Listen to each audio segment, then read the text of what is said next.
It's good to be here. Good morning. Yeah, ayusin ko lang aking PowerPoint. Yeah. So, it's good to be here. I think this is not first time I was really able to be with you guys. I think if I remember, I think it was last year when I was able to speak to some of your young people, yung mga kasing edad ko. Pero ngayon sa tingin ko mas hindi naman old, mga mature.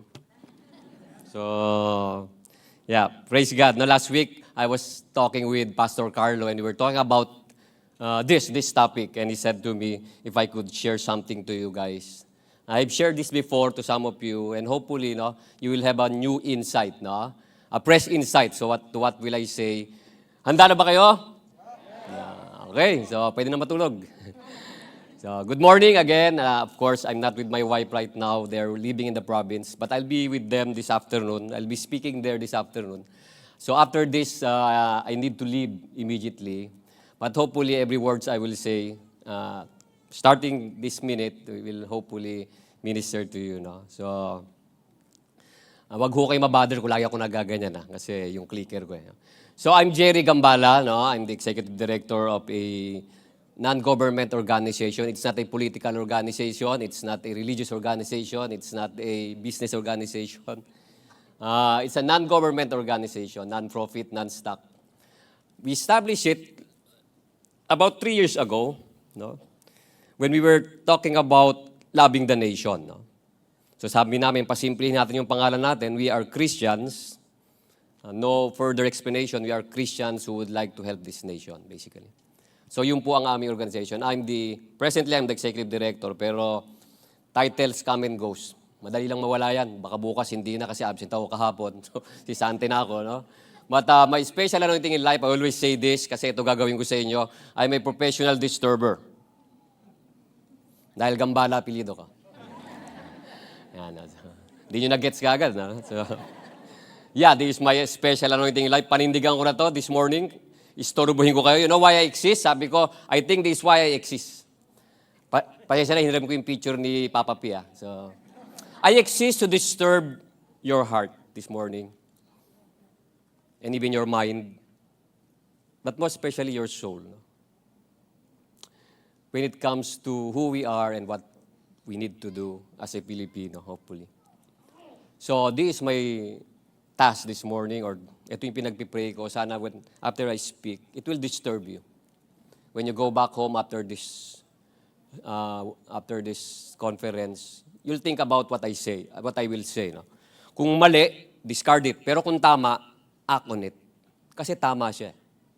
Many people nowadays, marami silang naririnig na tama, but they don't want to act on it. Maybe they're afraid, busy siguro, or may other priorities in life. But hopefully, we will walk in the truth, in what is right, in the eyes of God. So, kung sa tingin yung mukhang hindi maganda yung sinasabi ni Jerry o hindi tama din, discard it. Okay ba tayo? Okay, so, I was introduced kanina, I'll just put some context on why I'm talking about country, what I'm talking about Philippines. Sabi ni Pastora kanina, dati daw akong military, pero kung titignan nyo, mukhang hindi. Mukhang artista lang. Maliit ako, tapos payat. Pero lagi ko sinasabi to. Kung gusto niyo ng proof, mamaya papakita ko yung six-pack ko dito. Mamaya. Nasa labas. But, yeah. I entered PMA in 1991. So, yan ang aking picture. Okay na. So, wala nang, kung mali, discard nyo lang. Kung mali sinasabi ko, discard nyo. Pag tama, then, this was long time ago. I graduated from PMA in 1995. So, matagal na, 30 years ago. So, nagbago na yung aking itsura. Malayo na sa katotohanan. I was barely 19 years old when I entered the academy. And now, magsi-senior citizen na ako. So, then I joined the army, of course. Yan. Ako na ho yan. Talaga. Parang si ate, ayaw maniwala. Parang nasuka I entered the army and I became a captain. I was assigned in Mindanao. Next please, yan. Sino po taga Mindanao dito? Nasa ka ba? Woo! Yes, yes, yes, yes, yes. Ako nakatira ngayon sa Mindanao Avenue. Then, laki ho akong Manila, then I studied in Manila. But you know, my first assignment when I was an army officer, I was assigned in Mindanao. In 1990s, it was gera po nun. Gera. Kung you will look at history, during that time, yun yung mga all-out war during that time, the 1990s. And of course, that was my first time to be assigned there. And marami akong nakita na hindi ko ho nagustuhan. Hindi ko malunok. You know, I was trained in PMA, courage, integrity, loyalty. For 4 years, courage, integrity, loyalty. But when I was assigned in the army, kabaliktaran lahat. I'm sure you know what I mean. No? Corruption, greediness, lack of leadership, apathy, everything. Every leaders na nakikita ko doon sa lugar ko, they always think about themselves. What could I get? Instead of what could I give? So I was disillusioned. Then sabi ko, mag-resign na ako sa servisyo, ayoko na. But then, some of my friends and colleagues said, wag tayo nga alis. Kasi if we will go out of the service, the bad guys win. The bad guys win, so we stay. So what will we do? We are just mere captains during that time. We will fight. We will fight. How will we fight? Let's hit the leadership. So in 2003, me and my companions, led a coup. Matagal na po to, July 27, 2003. Yung mga bata rito, i-google nyo na lang. Oakwood Mutiny, I will not talk so much about it. We staged a coup doon sa Makati, doon yung aming naging area. Mahaba po yung istorya na yun, hindi ko na po i-explain. But we just found ourselves hold in a hotel called Oakwood. Together with, of course, with my classmate. I'm sure you know him, ex-Senator Trillanes. Binoto nyo ba yan? Mga taga-Caloocan. Natin lang. Live ba tayo? Hindi naman. Talo siya. Okay lang yan. Tayo, next time. But then, takbo ko sa dun sa Doneta. Well, together with my classmates and about 300 of our soldiers, what we're trying to say is we want change. Gusto namin ng babago sa bansa kasi kung ano yung dinatnan namin, tapos pag umalis kami, ganun pa rin, sayang lang yung pinagpaaral sa amin ng gobyerno. Taxpayers' money. Kung ano yung dinatnan namin sa pagsiservisyo namin, kung aalis kami, ganun pa rin, then nothing will change. So we said, we want change immediately. But of course, natalo kami. To make the long story short, we lost. And because of that, I was in prison. I was in prison in a maximum security prison. Next, please. Yan. So, then I was sentenced to life imprisonment for leading a coup, 50 years. So after nito, babalik pa ho ako doon. Naka-30 pa lang ako. 20 pa. So kung may makita ko kayong pulis dyan, wag na ako kayong maguma. Then, joke lang. I was given a pardon long time ago. But I was discharged from the service, without honor. I was dishonorably discharged. I served my country for 17 years. But then, I need to pay the consequences of my actions. So, I was released from prison. Pero nung nakakulong po ako, sabi sa akin, huwag kang mag-aala, Jerry, because may magandang plano sa'yo.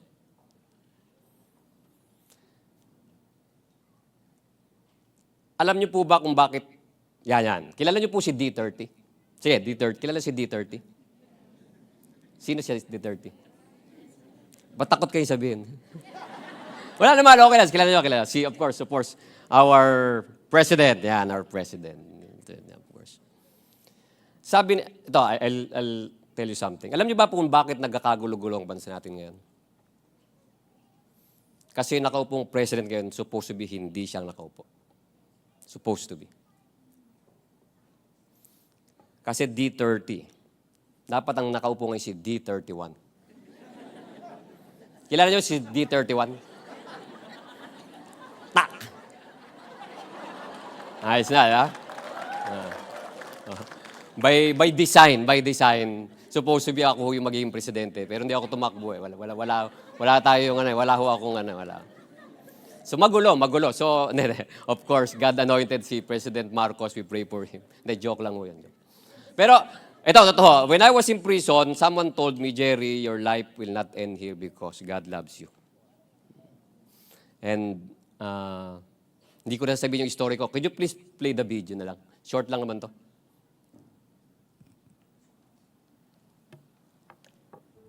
Many years ago, I was in the military. I had this burning passion to make a change for our country. Me and my companions were so disillusioned to what's happening to our country back then that we decided to launch a rebellion against the government. We thought that it's the way to change our country. However, instead of gaining victory, we ended up in prison. And ultimately, we were discharged from the military service. But during my time in prison, God's word made me realize that if I want to make a change for our country, it cannot be done by force or by rebellious means. I realized that true change starts from the heart. And when that change happens, it's the only time that we could really make an impact for our family, for our community, and eventually for our country. However, I cannot really change on my own because true change can only happen through God who can really transform lives.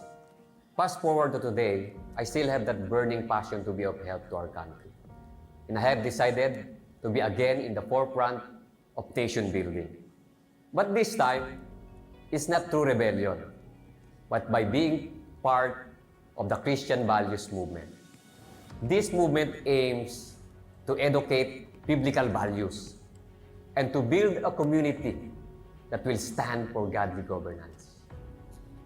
I truly believe that biblical values are the foundation for genuine reform to happen in our country. And when our people embrace God's principles and truth, then godly leaders will emerge to propel our country into greater heights. I am Jerry Gambala, once fighting for reform using my own means, but now aspiring for reform following God's ways. I hope you and I can journey together in our vision of godly governance for our country. And we do this all for God's glory and honor. Amen. Glory to God, no? We never stop. We keep looking for leaders who will lead our country with Jesus in their hearts. No? We don't stop. We'll continue to look for people who are willing to sacrifice their lives to lead for this country. But you know, the lesson I learned is this, no? Very important. Lahat naman tayo gusto natin ng pagbabago. I wanted to change the world. I wanted to change our country. I wanted to change my military. Ang daming corruption during that time, of course, during that time. But then inside prison, no, I realized that true change starts from the heart. And I surrendered my life to the Lord, and I realized ang tunay na pagbabago could only start sa puso at ang makapagbago lang ay si Jesus. Only Jesus Christ could change a person's heart. No? Sabi nga sa 2 Corinthians 5:17, therefore, if anyone is in Christ, he is a new creation. The old is gone, the new has come. So we are looking for people who are changed by God, genuinely, to be part of our movement, no? Basically. That's why this is my advocacy. So it starts with changed lives. Then if lives are changed, then hopefully they could impact their family. And if families are changed, communities will change. Wala nang selfishness, wala nang yabangan. And hopefully, if communities are changed, hopefully, by God's grace, our nation will change. No? Ito sa tingin ko, I accepted the fact, siguro hindi ko na siya abutan. Siguro. Maybe I could Kung payagan ako ng Diyos, mabuhay pa ako ng 5, 10, 15 years, hopefully. Bata pa yung mga anak ko, high school pa lang. But hopefully, I'm trying to start here, and hopefully, makikita ko na siya. I don't know when will this happen. But I told a while ago, we never stop. No? We never stop hoping to see this thing happening to our country. Yung tunay na perlas ng silanganan. Kinikwento ng aking mga lolo noon. No? So, today, we're busy doing this, building the grassroots level, Christians for Nation building. Ang aming mission is to help build the Filipino nation that is pleasing to God and a blessing to the world. No? And this is our question. Ito lagi naming tinatanong. Pag sinabi mong ikaw ay anak ng Diyos, ikaw ay Kristiyano, mahal mo ang Diyos. Pag sinabi mong ikaw ay Pilipino, ako ay Kristiyano, ako ay Pilipino, the next question I will ask you is, mahal mo ba ang bayan mo? Do you love your country? Yeah. Because love is an action word. Yeah, it's a noun, but it's also a verb. And when you say you love someone, you love something, you're doing something good for them. Kasi sometimes conceptual lang siya, mahal ko ang Pilipinas, But when the rubber meets the road, we always think about ourselves. Hindi, mas mahal ko yung sarili ko muna. It's the greatest love of all. Loving yourself. Sabi nung kanta. But when you say, pag sabi mong, hindi ko mahal, then okay. At least honest ka. At least honest ka. But you see, look, I submit to you. People who say that they love God, they love the Lord, should be the first people to love this nation. Dapat. Kasi kung hindi, there's a problem. There's a problem. Parang may disconnect. Mahal ko ang Pilipinas, mahal ko ang Diyos, mahal na mahal ko siya, pero hindi ko mahal ang Pilipinas. Bahala na siya. There's a problem. For me, that is my conviction. If you say that you love God, then you should be the first person to do something for this country. Something good. Something good. So, I like your team, no? Love and lead. Galing, no? Love and saktong-sakto, diba? So now, let me talk about loving and leading in the context of country. Okay? So, let's go to a journey of introspection. When I say introspection, it means being honest with ourselves. Okay? Wala naman makakaalam kung ano yung nasa puso mo, only God. Hindi natin pwede lokohin ng Diyos. But may kung nandito kayo ng maaga pa, I ask some questions, no? May umiikot kayo na. And I ask people to answer it honestly. Wala namang, hindi ka naman makukulong pag nagsabi ka ng totoo doon. No? But, that's why I'll again post those questions. I want you to answer it honestly. Self-reflection, introspection siya. Hindi mo pwede lukoyin yung sarili mo Pag tumingin ka sa salamin, sabi mo, pogi ako. Pero hindi talaga Hindi pwede. Hindi pwede talagang, hindi talaga. So, ganun din. Pag tinanong ko, mahal mo ba ang Pilipinas? Sana sagutin mo kung totoo. In your heart. In your heart. Okay? So, ganun lang tayo. Mabilis lang to. So, what I use is the famous Panatang Makabayan diagnostics. Pinasimple ko lang. I was asked, yung outline ko, sabi ko, I'll just use Panatang Makabayan outline. Kasi lagi natin ginagamit. Bata pa na ako, recite na namin to Then, the word Panatang means promise. It's a promise. Di ba? It's a pledge. Minsan, niloloko lang natin, Panatang Makabayan, bla bla bla bla. Ang mamatay na may bulak sa ilong. Diba? Basically. Hindi, bayang magiliw pala yun. So, minsan, nung bata kami niloloko namin, but as I grew older, as I read it again and again, minsan sabi ko, tama siya. Supposed to be, that is how we will act as Filipinos. Much more as Christian Filipinos. Much more. Umangat yung aking identity. Dati Pilipino lang ako. Tapos, Kristiyano ka pala. So, grabe yung binigay sa akin ng Diyos na mindset. No? So, first question I ask is, so ito Panatang Makabayan. No? So ito yung bago, yung luma yung kabisado ko. Pero ito kasi every year parang binabago nila. No? So bagong version na to. Pero the first question I ask kanina, iniibig mo ba ang Pilipinas? No?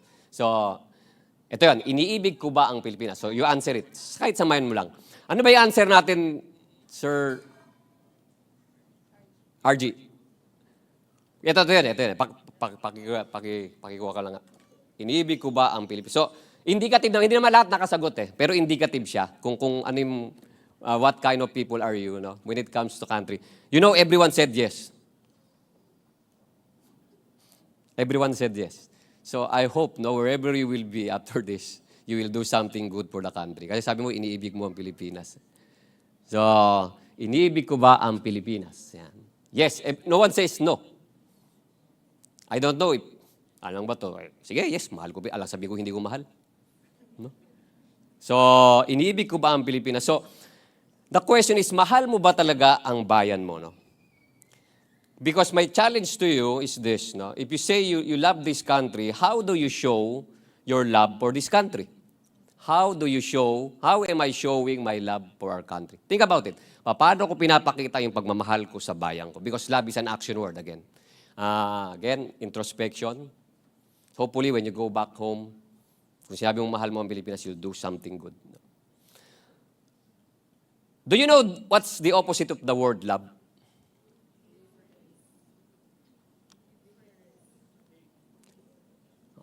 May narinig ako, hate. Tama ba yan? Pag hindi ko mahal yung kotse ko, hate ko siya. Tama ba yan?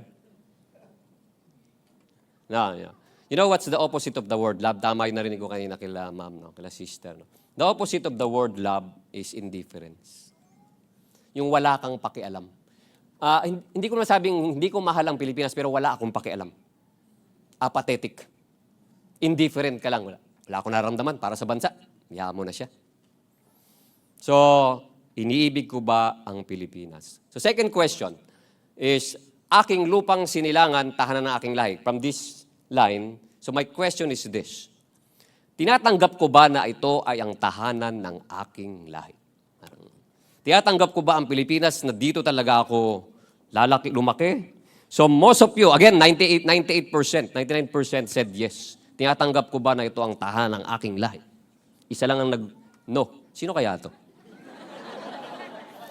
Foreigner, baka foreigner to Pilipino mo sila. Thank you for your honesty, Ang galing, no? Kasi marami nagsabi, wala nang pag-asa ang Pilipinas, uuwi na, pupunta na ako sa ibang bansa. Wala nang mangyayari dito. And I know many people, friends of mine, close friends, sabi, I will go to other country, wala nang pag-asa ang Pilipinas, dadaling ko na pamilya. Sabi ko, God bless you. Go. But lagi ko lang sinasabi, when you're there, please don't forget about our country. Please. Kung kailangan bumoto ron, kailangan magbigay ng tulong, do it. Kasi kahit anong gawin mo, kahit kulayan mo ang buhok mo, bilihin mo lahat ng glutatayon, Pilipino ka pa rin. Pilipino ka pa rin. Nothing will change. Your heart. Kaya ang tatanong, tiyatanggap mo ba ang aking lahi? Look. Because if you say, tinatanggap ko na ito ang tahanan ng aking lahi, ang next question na gusto kong ibigay sa inyo is, does being a Filipino matters to you? Mahalaga ba sa iyo yun? You know, long time ago, ang tinuro sa atin ng ating mga ninuno is this. Ang Pilipino, mababa. Kasi when we were occupied by the Spaniards, ang tawag sa atin, Indio. Servant, katulong, mababa kayo. Sa lahat ng lahi sa mundo, mababa kayo. Kaya until now, yun ang tinuro sa atin. Until now, pag nakita tayo ng foreigner, excuse me po, yes sir, yes ma'am. Ang baba ng pagtingin natin. Pag nagsalita sila, parang sila na lahat ng laging tama. It's not our fault, dahil pinasa sa atin yun. Pinasa. Mababang lahi tayo. Pilipino. There was a time in the 1990s na alala ko, pag tinignan mo sa dictionary, Pilipino o Pilipina, anong definition? Domestic helper. There was a time, 1990s, sa Webster Dictionary ata. And we protested. Ganong kababa ang tingin sa Pilipino. Ang sakit. So, my next question is, who is a Filipino? Tanungin ko nga sa inyo. How do you define a Filipino?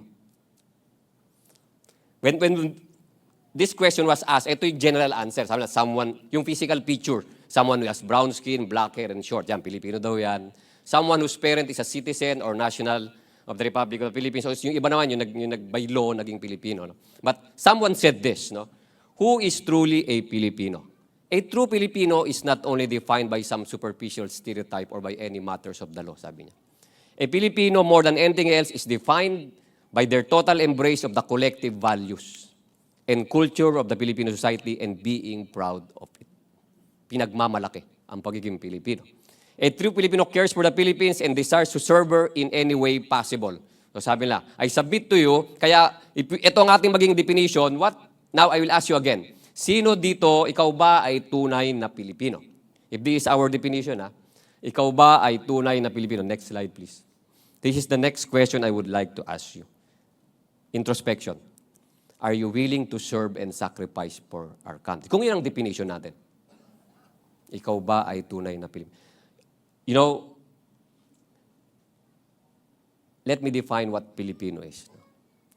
Do you know the word Filipino is combination of 3 words? Number 1 is pili, which means chosen.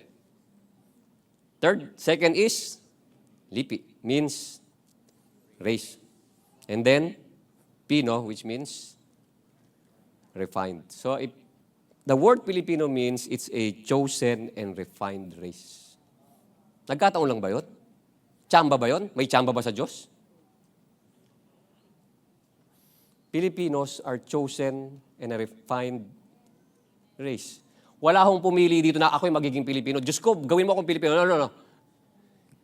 When He created you and me, said, you will be a Filipino. You are called to be a Filipino. Live as Filipinos. Chosen and refined race.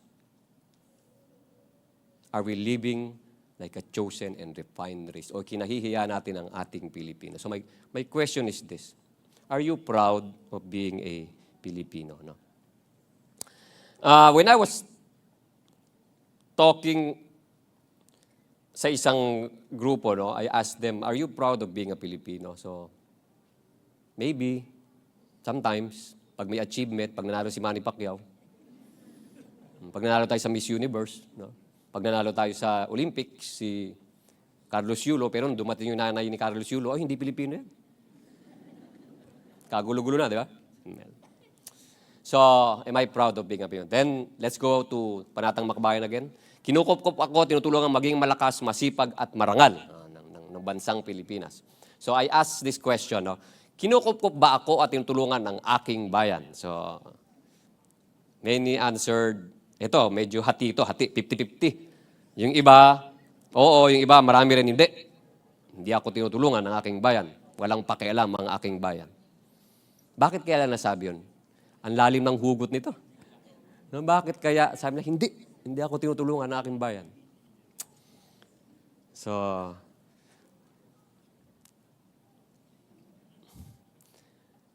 nakasakay ako sa isang Grab, no? Kausap ko yung driver. Sabi ko, sir, ba't nagdadrive pa kayo? Matanda na kayo. Sabi niya, may sinabi niya sa akin that caught my attention. Ito yung sinabi niya. Alam mo, sir, mahal ko po yung trabaho. Hindi naman in verbatim, pero halos ganito. Mahal ko ang trabaho ko at gusto ko rin makatulong sa ating bansa. Sabi niya. Nagbabayad ako ng tamang tak, sabi niya. Pero sir, sabi niya, ang hirap-hirap mahalin ng bansang Pilipinas. Sabi niya. There was a time. Sabi ko, ba't niyo nasabi yan? Kasi nung eleksyon, di ba sabi niya, may sinakay akong 3 lalaki. No? Hinatid ko siya sa bus. Tapos, uuwi daw sila ng province. Bakit sila uuwi? Kasi boboto daw sila. So, tinanong niya, bakit hindi ko kayo nag-change ng registration sa Manila, ba't sa province? Kasi sabi nila, may bayad kami. Kaya kami babalik ng probinsya. Libre ang pamasahe, libre pabalik, may allowance pa. Kaya sabi niya, sir, talagang hirap mahalin ng Pilipinas. Kasi hindi mahal ng Pilipino ang Pilipinas. So this is a good question, no? Pilipinas, bakit ang hirap mong mahalin? Parang yung nililigawan mo, no? Ang hirap mahalin. May misis mo. Hindi, joke. Mister mo, no? So, let me throw this question to all of us. Are we really a Christian nation? Sabi lang, we are the only Christian nation in the Far East. No? Are we really a Christian? Pwede ba natin panindigan tong salitang to? Kasi, I'm sure, I asked sila pastor, no? Sabi ko, ang mga attendees natin ay Christians. All of them. Yes. So can we say, kaya ba nating panindigan tong, are we really a Christian? Because I'm sure you know what's the meaning of Christian. Followers of Christ. Is the Philippines really a follower of Christ? Can we really? So, as of now, ano ba nangyayari sa Pilipinas? You know, ngayon ang Pilipinas, no, bankrupt, moral poverty. No? No less than the ombudsman ang nagsabi na 20% of our national budget na pupunta sa bulsa ng mga magnanakaw. Hindi po ako nagsabi niyan. Ang gobyerno mismo. So, magkano po ang ating ang ating budget for 2025? Alam nyo? About 5 trillion pesos. Ano ang 20% ng 5 trillion? 1 trillion. So 1 trillion ang napupunta sa pagnanakaw. Yun ang sabi lang, hindi po ako nagsabi nun. Christian, mas mataas pa sa tithes, 20%. Praise God! Mas mataas sa tithes. Hindi, baka tithes yun. 20%. Sila nagsabi, hindi ako. Next. Economic poverty. Dati nauuna tayo, no? Unang-una tayo. Ngayon, Laos na lang sa Cambodia yung nasa likuran natin. Pag inabutan mo tayo ng Laos, I tell you, lilipat na ako ng ibang bansa talaga. Ibig sabihin, wala na talaga. Next. Learning poverty. Ito, at least, mataas tayo dito eh. Sa mathematics daw, ito, nirank eh. Pang 75 tayo out of 80. Ang taas natin. Pero baliktad kasi. Sa reading at least consistent tayo, 75 out of 80. Consistent, 75. Pero tumaas tayo sa science, 78. Philippines. Hindi sa akin galing to, galing sa DepEd, everything. Look, ano yung nangyari last year? Nung graduate yung mga senior high, ang sabi last year, next please. Over 18 million Filipino high school graduates can't comprehend. 2024 PSA study says. Hindi raw makaintindi. Over 18 million high school grads don't understand what they read. This is what's happening to the Philippines.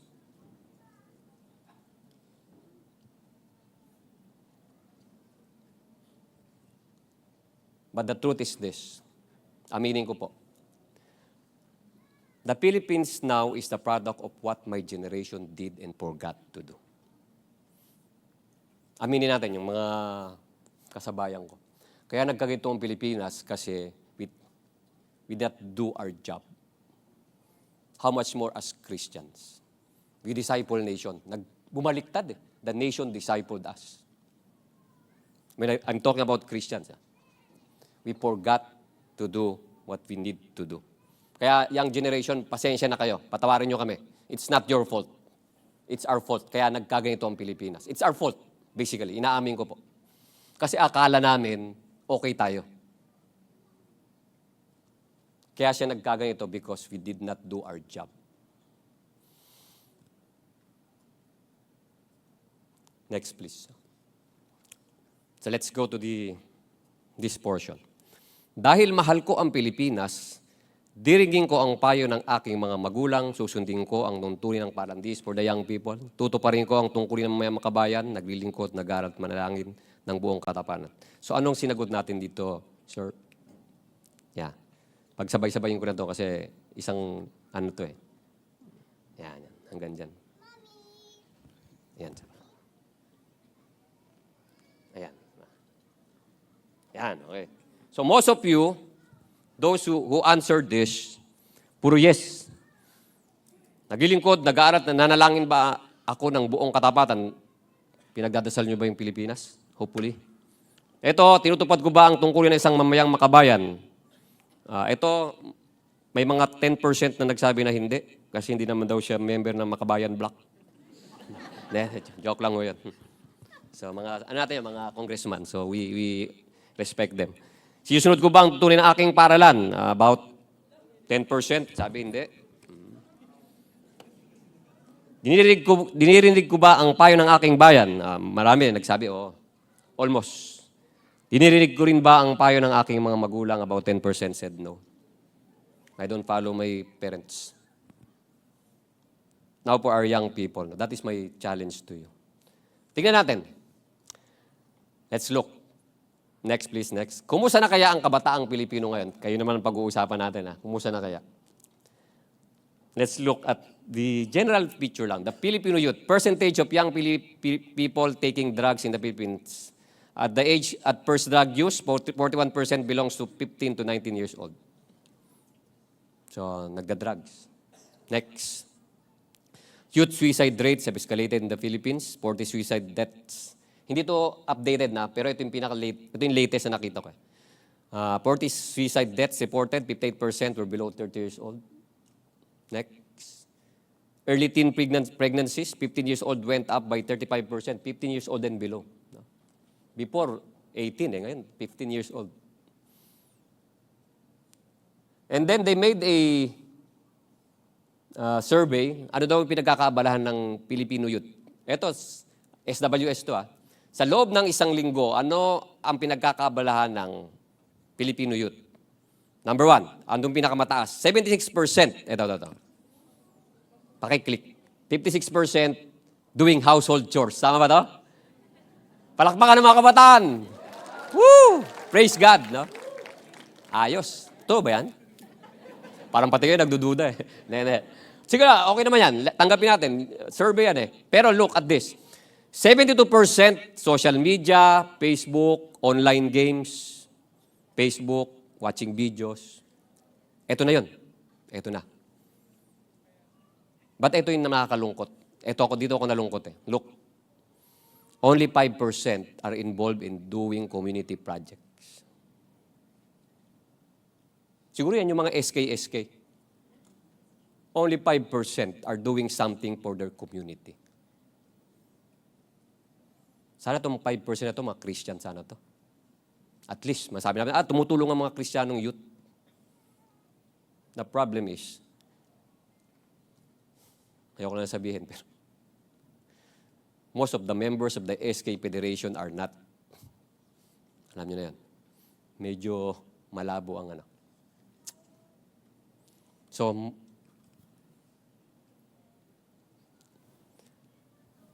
ngayon, ang young generation, woke society, di ba? Sabi na, there are no eternal facts as there are no absolute truths. We live in this world right now.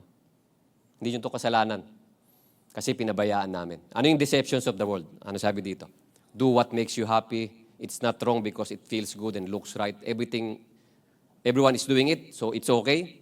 So ang uso ngayon, mag-live-in muna bago magpakasal. Para compatible kayo.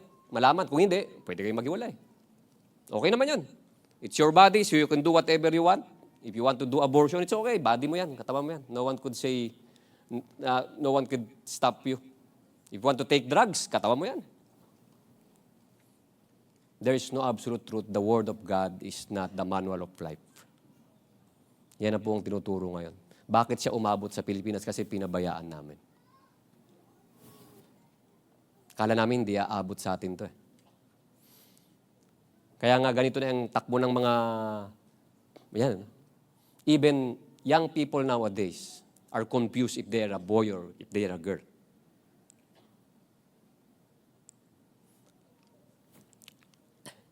Hinatid ko yung aking anak sa eskwelahan. High school siya. Hinatid ko.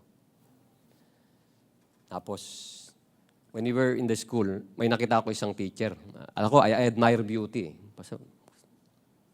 Sabi ko, anak, ganda ng mga teachers nyo dito Sabi ng anak. Kasi, mahaba ang buhok, kulay brown ng buhok, kaputi, naka-makeup, naka-uniform ng pang babae na teacher. Tapos sabi ng anak ko, tay, lalaki po yan. Sabi ko. So, the next question of my son caught me unprepared. Sabi niya, tay, tama po ba yung ginagawa niya? Because when they were young, I told them, pag pupunta kayo sa school, you follow your teacher because ang ituturo nila ay tama. So his question is, tama po ba yung ginagawa niya? Na-confuse yung anak ko. Naguluhan siya. Kasi he thought na lahat na nakikita niya sa school na ginagawa ng teacher, dapat tama. Teacher nga So there's the problem. Then, yan, pagka ayaw mo ng authority, labanan mo. Rebellion. So look, who's to blame? Again, submit to you. The generation now is the product of what my generation did and forgot to do. Kami po may kasalanan. Hindi na tayo magtuturo. Yung generation ko, yung po ang may kasalanan. And last but not the least, of course, iaalay ko ang aking buhay, pangarap, pagsisikap sa buwan. Dito tayo nagkaaway-away. Last na, sir. Thank you. Look, 60% they said, hindi ko iaalay. 60% said, wala akong pangarap at di ako magsisikap sa bansang Pilipinas.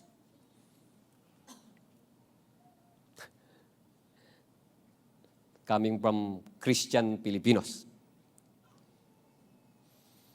So, alam nyo,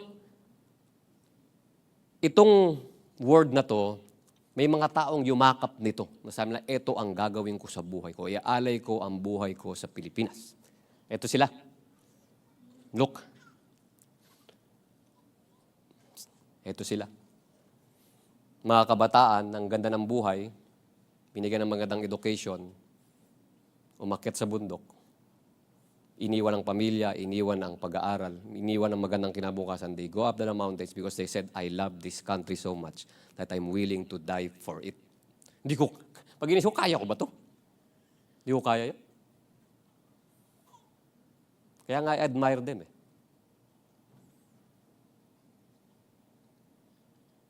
Can we also say that? I'm willing to sacrifice and give my life for my country. Can we? Christian Filipinos. Sila kaya nila eh. Hindi ko alam kung anong pinakain sa kanila, hindi ko alam.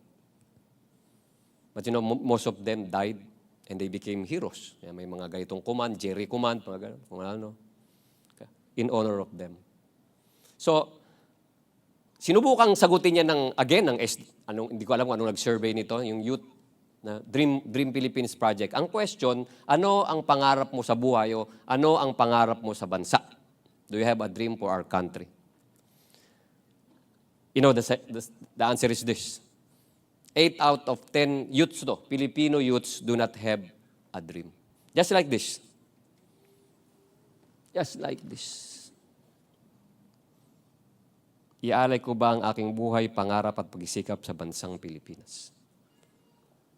Tama, 8 out of 10 young Filipinos don't have a dream for themselves, for their family, and even for their country.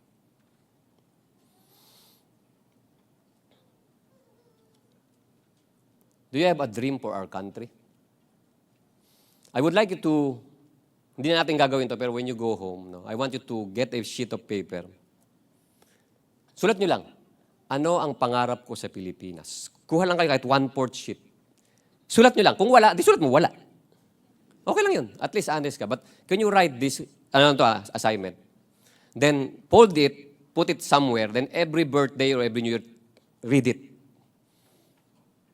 May pagkakataon na ba akong magawa itong pangarap na to? Is God pushing me towards this dream?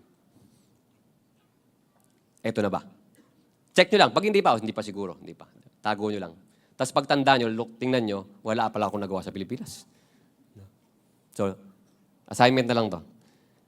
Kasi ang gusto ng Pilipinas, ang pangarap dapat natin, kaya nga nilagay sa di ba? Nilagay sa Bayang Maginoo, ang mamatay ng dahil sa iyo. Pero we don't need dead heroes, of course. Sana this is my challenge to all of us. Sana ang pangarap natin ang mabuhay ng dahil sa iyo. Para sa Diyos at para sa bayan. Sana. Kung hindi, it's okay. Again, it's okay. Don't think so much mababa ang sarili. No, it's okay. Pero this is just a dream. Kaya nga, every time I talk to young people, ito ang kanilang tanong sa akin. Sir Jerry, pag ganyan po ang status ng bansa natin, will we have a better tomorrow? Ano na po mangyayari sa amin? Ganyan na pala tayo, palubog na tayo, pabagsak tayo, moral poverty, economic poverty, learning. Ano po mangyayari sa amin? So that is the challenge as of me, mga batang ito. So, I'll try to answer that as I end. No? Naalala niyo pa po yung nangyari last month? Yung Esitex Road mishap? Saka yung NAIA. Yan, yung may namatay na bata. NAIA. Inahatid niya yung tatay niya pupunta mag-OFW. Naalala niyo po to? Last month, no? Esitex Road mishap, 1 May, 10 killed, 37 injured. NAIA tragedy, 3 May, 2 killed, 4 injured. Yung 10 killed doon, majority ron bata. Young people. Kasi pupunta lang sa isang retreat sa Baguio. I think 7 or 6 of them namatay. From a church, from a Protestant church. Ito naman yung 2 killed, isang lalaki ata to, tapos yung bata 5 years old. Hinatid niya yung father niya papunta ng ibang bansa at namatay. So, my good friend, no, I'm sure you know him, si Attorney Maya Belica, no, gave me an article and he challenged me. Sinulat niya to eh. So, maikli lang to. Basahin ko po sa inyo. Ito yung challenge ko sa atin. This is a challenge for us. Yung mga mature people. Tayo. Yung mga generation ko. Okay, let me read his letter. No? So, pakinggan natin. Maikli lang po to. Sabi niya, Dear baby Malia and the children of Esitex. Sabi niya, I am writing with a broken heart. A heart weighed down by grief, guilt, and deep sorrow that words cannot fully express. I did not know you personally, but when I saw your photo, Malia yung pangalan ng bata na namatay sa airport, your beautiful, innocent smile, it pierced something deep in my soul. And to all of you children who perish along Esitex, who only wanted to be with your friends, to laugh and discover God's purpose for your lives. Please hear this from a father. Tomorrow is Father's Day. Happy Father's Day. Huwag tayong maglalaba. Who loves his own child so much and cannot imagine life without her. Ito ang sabi niya, we are sorry. Forgive us. We failed you. You deserve to be safe. At an airport where you were only saying goodbye to your dad. On a bus ride where you should have arrived safely with your friends. You had dreams, you had songs in your heart and stories yet to live. But all of it ended so quickly, so violently, and we can no longer undo what's been done. You were crushed like so many of the poor and vulnerable in our land because of a broken system. As the Solid North bus rammed into vehicles and pinned a van against an equally solid truck, so too have we allowed the political and economic giants of this country to crush the soul of our people. And the ones who suffer the most are the little ones, you. We're sorry that we let licenses go to drivers who were unfit. We are sorry that we allowed substandard barriers to be installed when this could have saved your lives. We're sorry for the culture of haste, shortcuts, and mediocrity. We're sorry we allowed a system to grow where many parents, like your dad, Malia, have no choice but to work abroad to provide for their families, leaving their children behind. We should have built an economy where fathers can stay close and still provide a decent life. We should have stood up against the systems that steal parents away from their children. We're sorry that we allowed businesses to be monopolized, for workers to be overworked and underpaid, and for some government officials to make decisions not for the good of the people but for their own interests.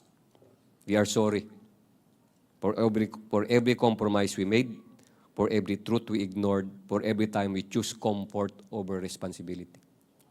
But in your memory, this is the challenge. We now make a promise. This is our promise. Kaya ba natin gawin to? Tinanong ako, kaya ba? We promise that starting today, we will do better. Sa totoo lang, hanggang ngayon, hindi ko siya masagot. We will do better. We will honor your lives by making sure others are not lost in vain. We will speak up, stand firm, and help build a nation that protects the innocent. We will fix what we can fix. We will expose what needs to be exposed. We will support leaders who truly care for families and not just for power. We will hold contractors, companies, and agencies accountable. We will hold each one accountable to no longer accept mediocrity in exchange for kickbacks. We will fight for just living, dignified work, labor, and strong families. We will help fathers and mothers stay with their children. We will find ways to support one another through livelihood, education, and solidarity so that no parent will have to say goodbye just to put food on the table. We will love each other better, understand each other deeper, and we will walk in humility, listening, learning, and standing together. And above all, we will protect the family. We will resist all attempts to destroy the sacredness of the home through policies that undermine the authority of parents and the design of God. We will act with resolve to do what God has entrusted us with, which is to guard the next generation with our words, our votes, and our lives. May your passing be a message and bring life to a generation that hears this clarion call. You should have grown up in a country that honored your life. Sorry, we did not give that to you. But by God's grace, we will give it to those who come after you. We promise. With all our love, grief, and hope, a father with a broken heart. Can we promise this? That we will do better. We will do better. I submit to you, hanggang ngayon, ang hirap kong sagutin eh. Sabi ko, ang hirap mahalin ng Pilipinas eh. We promise we will make ourselves better. Tayo mga parents, tayo mga mature people. We promise that we will make our family better. We promise that we will make our community better.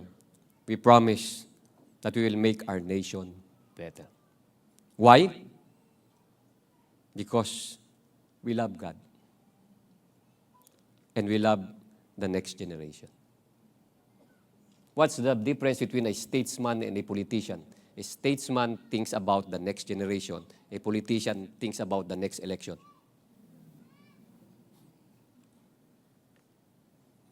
Love for the next generation. Do you believe that the youth have a big role in nation building? May nag-prophesy nito hundreds of years ago. Sino yun? Sabi niya, ang pag-asa ng bayan ay kabataan. Sino nagsabi nun?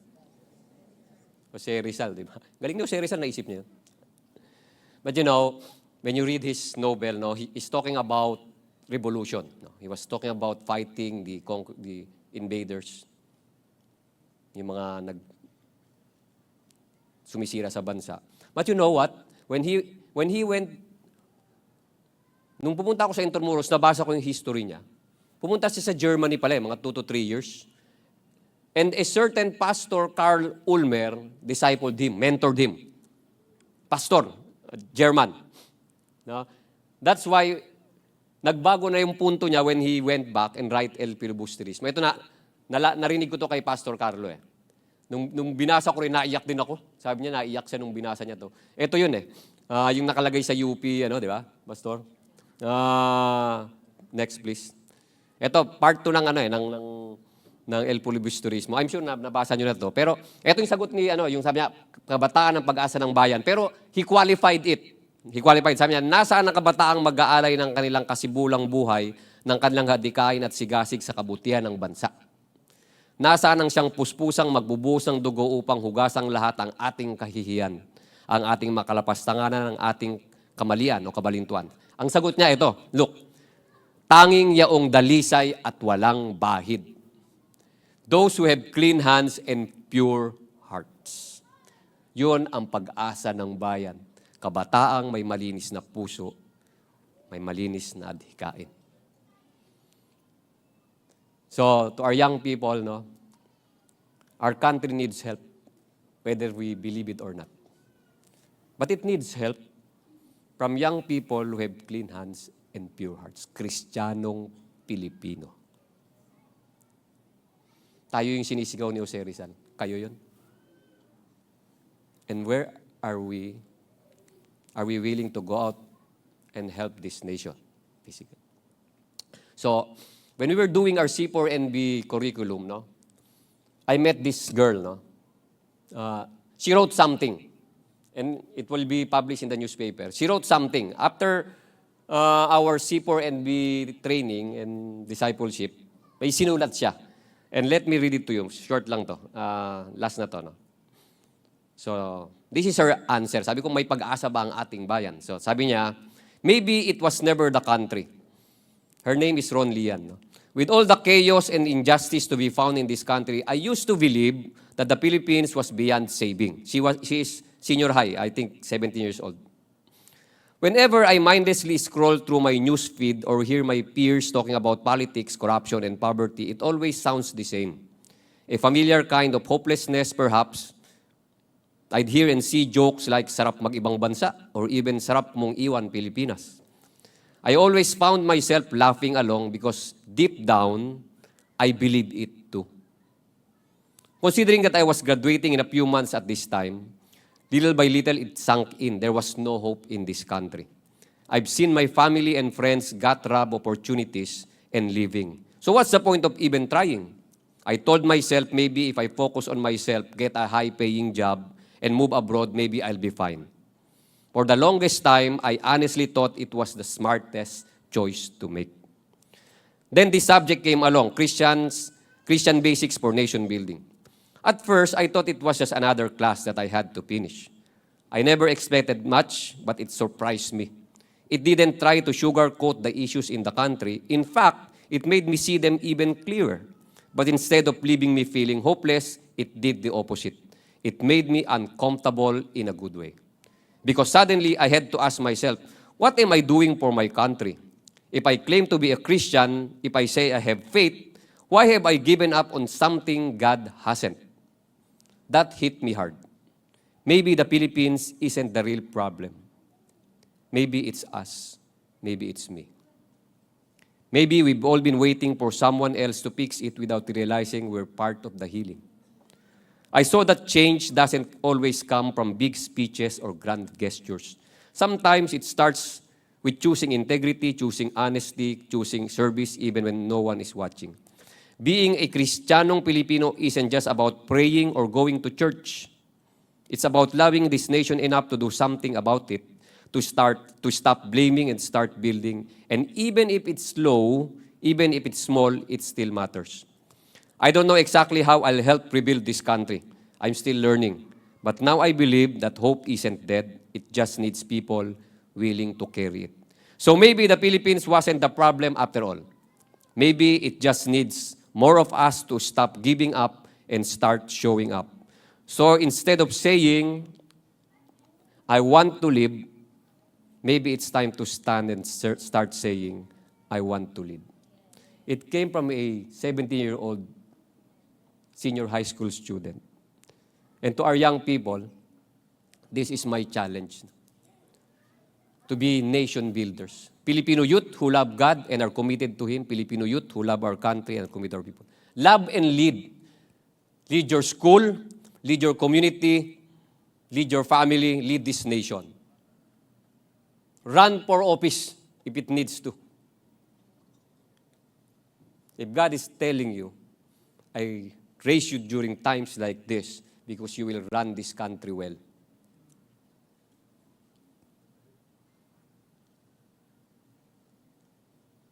Have courage.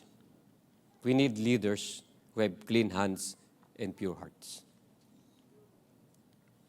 Our country is thirsty not for good leaders, but good and righteous leaders. Pray about it. Maybe it's time to lead. As I end,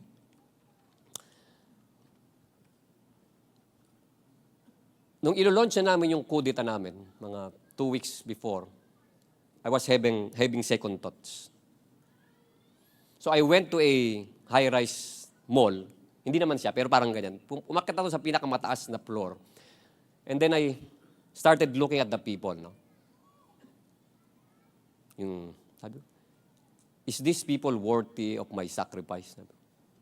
Kasi pinapanood ko sila, punta sa Starbucks, nagsha-shopping, namamasyal. Are these people worthy of my sacrifice? But then I saw a family. I saw them carrying young children. Worthy sila, sabi ko. these young kids. So of course, to make the story short, I said, let's go. Tuloy natin. And we launched the coup. You know, Jesus Christ, no? When He was here on earth, when He was looking at the multitude, anong nasa puso niya, no? Sabi niya, when Jesus landed and saw a large crowd, He had compassion on them because they were like sheep without a shepherd, so He began teaching them many things. Ang nakita ni Jesus Christ, awa, compassion. Every time we look at the multitude, at our countrymen, what do we feel? Ito ba yung nararamdaman natin? Every time we did see these people, ano nararamdaman natin? Awa or this one? Indifference.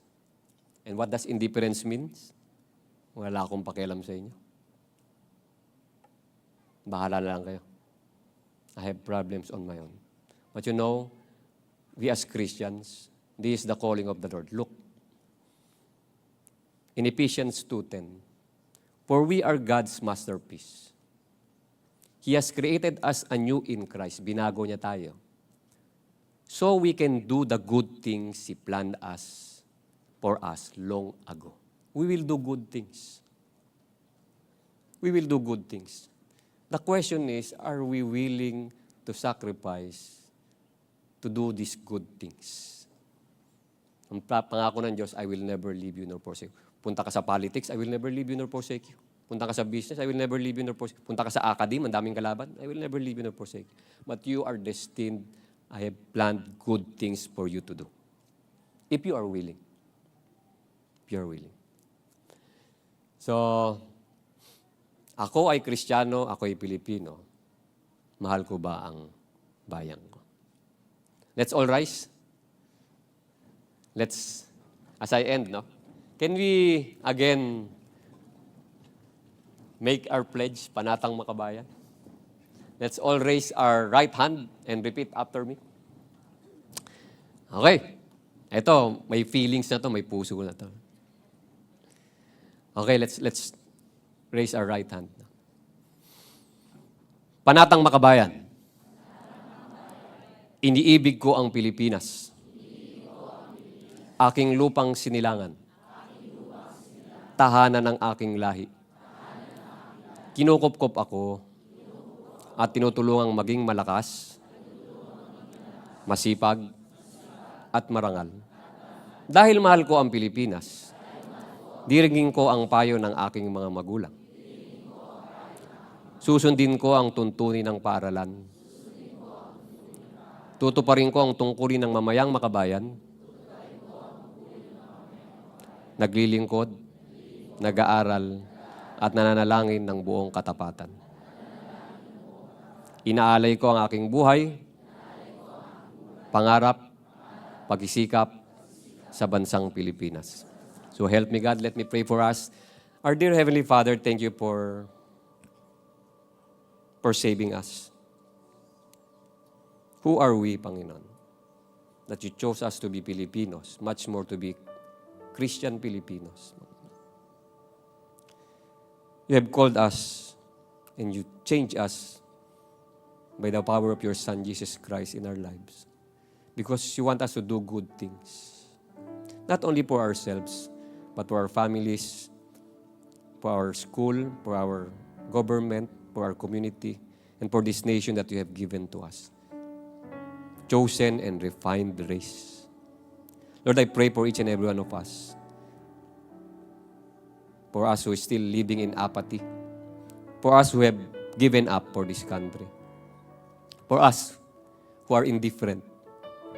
I pray, dear Father, that you will change our hearts and our minds. And Lord, to get out of our comfort zone and do the good things that you would like us to do.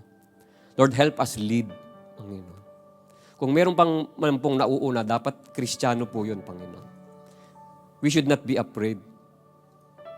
We should be in the forefront of nation building because at the end of the day, people will see, why are we doing this? Because it's all for your glory and all for your honor, not for us. Empower my brothers and sisters I don't know what's happening in their lives, what's your plan for them. But I pray, dear Father, that sana po, maging pangarap nila, plano nila, ang tumulong sa bansang Pilipinas, our one and only country. I pray for our young people. Nawa po, Panginoon, sikapin po nilang ayusin yung sinira namin, Panginoon. Tulungan niyo po sila. Nawa po, Panginoon, kayo po magbigay ng lakas at tamang mentors for them to see the light and to see what good things they need to do. Lord, help us not to be afraid. May we always glorify your name. May we help this country. Help build a Philippine nation that is pleasing to you and hopefully will be a blessing to other countries. Maraming salamat po. Ginawa niyo po kaming Pilipino. At maraming salamat po sa buhay na walang hanggan na pinagkaloob niyo po sa amin. Thank you for this identity, Christian Filipinos. All for your glory, all for your honor. Maraming salamat po. In Jesus' name we pray. And all the people of God says, Amen, amen. God bless all of you.